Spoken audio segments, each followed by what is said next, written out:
Hello दोस्तों, कैसे हैं आप। अक्सर मैं आपके सामने नई नई जानकारी लाता रहता हूं। आप जो कमेंट करते हैं उन पर वीडियो जरूर बनाता हूं।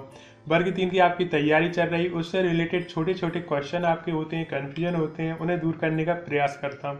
तो दोस्तों, आज का कन्फ्यूजन ये है कि वर्ग 2 में जो शिक्षा शास्त्र और बाल विकास घुमा हुआ आया था, कि अब वर्ग 3 में भी वैसा ही आएगा। और एक भैया ने ये भी पूछा था कि वर्ग 2 जितना कठिन था, क्या वर्ग 3 भी उतना कठिन होने वाला है।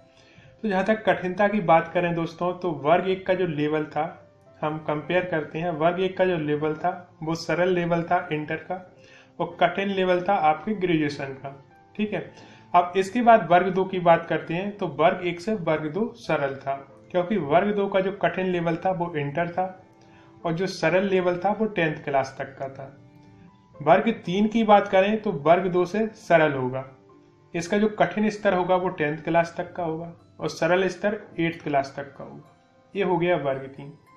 अब यहाँ पर वर्ग 2 में जो क्वेश्चन पूछे गए थे बाल विकास और शिक्षा शास्त्र से जुड़े हुए, दोस्तों एक मैंने वीडियो डाला था जिसमें मैंने आपको बताया था कि आपके बुक्स में जैसे दिया गया है 5+2 और आंसर दिया गया है 7।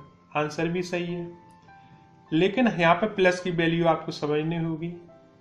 और यदि वहां पर क्वेश्चन चेंज कर दिया, आप रट के तो ये गए कि 5+2 = 7, जो अपने आप में सही है, लेकिन वहां पर उन्होंने 5+4 कर दिया, तो यहाँ पर प्लस की वैल्यू समझनी होगी, आंसर चेंज हो जाता है। तो यही है दोस्तों कि वर्ग 2 में हुआ क्या कि जो भी क्वेश्चन बनाए गए थे वो उस सिचुएशन को लेकर वहीं की वहीं डिजाइन किए गए थे, इसलिए वो ऐसे लग रहे थे कि ये कहां से पूछे जा रहे हैं।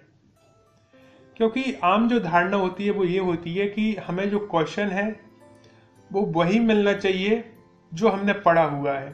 और ये आम धारणा कहाँ से आती है, जब आप इंटर के एग्जाम देते हो, ग्रेजुएशन करते हो, पोस्ट ग्रेजुएशन करते हो, तो वहाँ पर जो पैटर्न तैयार किया जाता है जो कि कंपटीशन से थोड़ा अलग होता है, वो पैटर्न जो तैयार किया जाता है उसमें आप जो क्वेश्चन बुक्स में पढ़ के गए हो उसका जो आंसर आया, तो वो क्वेश्चन आपको एज इट मिल जाता है दोस्तों, उसमें कोई बदलाव नहीं होता है, वैसा ही क्वेश्चन मिल जाता है और उसे पढ़ के आप आंसर लिख देते हो। तो जब कंपटीशन में आप आते हो, जहां पर आप जॉब प्राप्त करना चाह रहे हो, वहां पर वो बदल दिया जाता है। सिचुएशन वही की वही ली गई है, लेकिन पूछने का तरीका बदल दिया है। यानी कि यहां पर आपका टेस्ट किया जाता है व्यवहारिक नॉलेज, प्रैक्टिकली नॉलेज। तो आपने कितना प्रैक्टिकली उस चीज को समझा है, ये टेस्ट किया जाता है।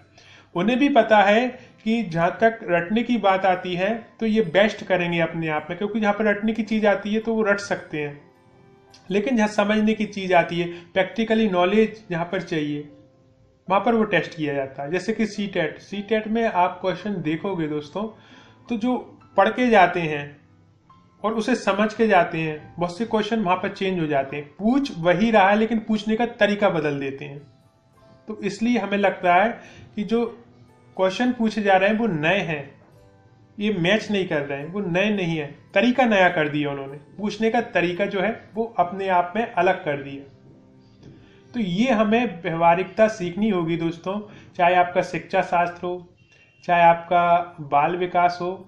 इसमें जो भी सिचुएशन दी जाती है, जो भी नॉलेज दी जाती है, या फिर जो भी वैज्ञानिक की एक थिंकिंग होती है, उसे आपको पकड़ना होगा। और फिर प्रश्न कैसा भी घुमा लिया जाए, आप उसका आंसर निकाल ही लोगे। तो ये आपको करना है दोस्तों।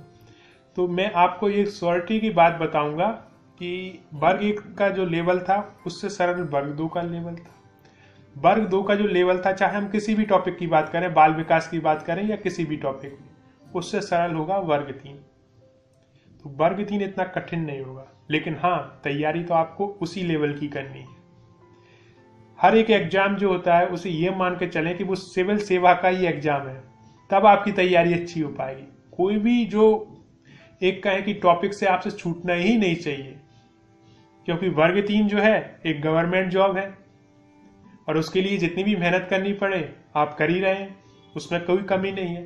थोड़ी सी समझ को थोड़ा सा ऐसे विकसित करना है कि ये क्वेश्चन बुक्स में इस तरह से दिया गया है, तो यदि यही पूछा जाता है तो हम देंगे ही आंसर, लेकिन इसे घुमा दिया जाता है तब भी हम सही आंसर पर पहुंचेंगे। और यही हुआ था वर्ग 2 में। तो कोशिश करें वर्ग 3 को प्रैक्टिकली नॉलेज में समझने की। जो भी बाल विकास शिक्षा शास्त्र है क्योंकि बाल विकास शिक्षा शास्त्र का ज़्यादा पोर्शन है और उसमें आपने पकड़ बना ली, आपके अच्छे नंबर 100% आएंगे। तो आई थिंक मैं ये कन्फ्यूजन आपका दूर कर पाया हूँ। बिना चिंता के, बिना टेंशन के पढ़ाई जारी रखिए, अपना बेस्ट दीजिए और जितनी भी आप ओल्ड एग्जाम पेपर हैं, कोई भी टेस्ट सीरीज है, उसे जितना भी हल कर सकें और अपनी कमियों तक पहुँच सकें, वो सबसे बेस्ट होगा और आपके अपने आप ही नंबर बढ़ते चले जाएंगे। तो ये वीडियो एक ऐसा ही था। आपको अच्छा लगे तो लाइक और शेयर कर दें और जिन भाई बहनों ने अभी तक चैनल सब्सक्राइब नहीं किया प्लीज़ सब्सक्राइब कर दें। और आपने इस वीडियो को देखने के लिए इतना समय निकाला उसके लिए दिल से धन्यवाद।